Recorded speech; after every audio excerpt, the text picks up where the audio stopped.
حضور مبارک په منبر پکې ښودل او امین یې وی نو په هغې کې یوه خبره دا راغله چې چا باندې د رمضان المبارک میاشت راشي په الله دې ځان ونه بخي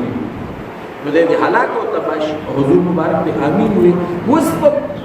نوري مخلوق کې د ټولو نه مقربه فرشته راولګېدل او بددعا یې وکړله او په انسانیت کې او په تمامو مخلوقاتو کې الله ته د ټولو نه محبوب هستۍ جناب محمد رسول الله صلی الله علیه وسلم فرمایل چې امین ستا د بددعا دې قبوله شي نو دا راته وایي چې د دې سړي په هلاکت کې څه شک پاتې شي چې په ده باندې رمضان میاشت راشي خدای دې ونه بخي لکه دا خبره خو اورېدل اسان دي خو که په دې ته په جوور نظر وګورې د حقیقت په معنو کې د حقیقت په معنو کې ورته وګورې او دا نه یو څه زه یو عرض چې کومه یو سړی دی خدا نه خاص د هغه نه مړی وشو او حکومت ولې یوه هفته ټیم ورکړ چې په دې یوه هفته کې که د دې مړي دا ورثه د رضا که ښه ګڼې بله ورځ به پاتې کېږي نو تاسو باندې دوی په دغه د یوه هفته څنګه تېرېږي یعنی هلاکت در پسې یوه هفته پس را روانه دی به څومره سرتوړ کوشش کوي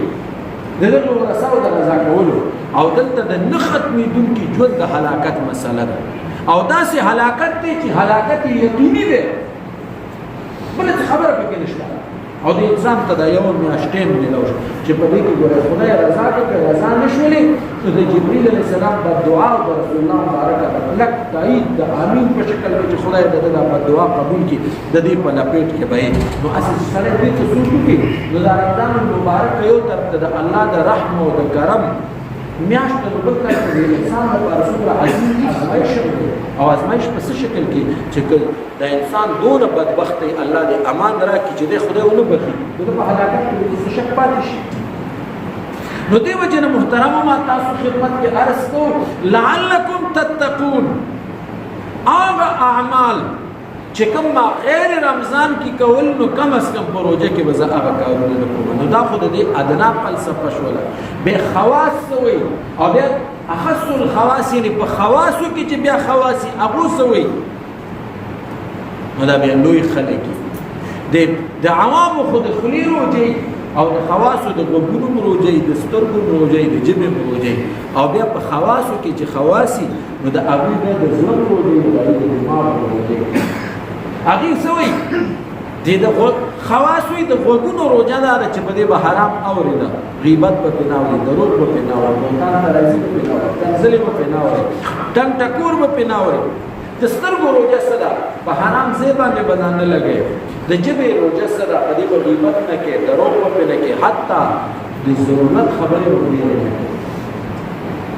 دا د خواصو روژه ده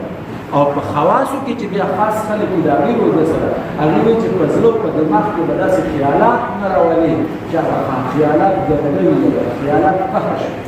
نو دې مقام او مرتبې ته به څوک رسي بیا خواص د دې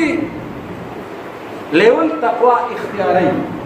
د هر چا خپل خپل لیول دی او د هر چا خپل خپل استعداد دی او د هر چا خپل خپل رسالت دی نو لعلکم تتقون دا اعمال چې کوم دي په خیر رمضان کې کول کم از کم عوامو ته دا پیغام دی چې په روژې په حالت کې به دا کارونه نه کوئ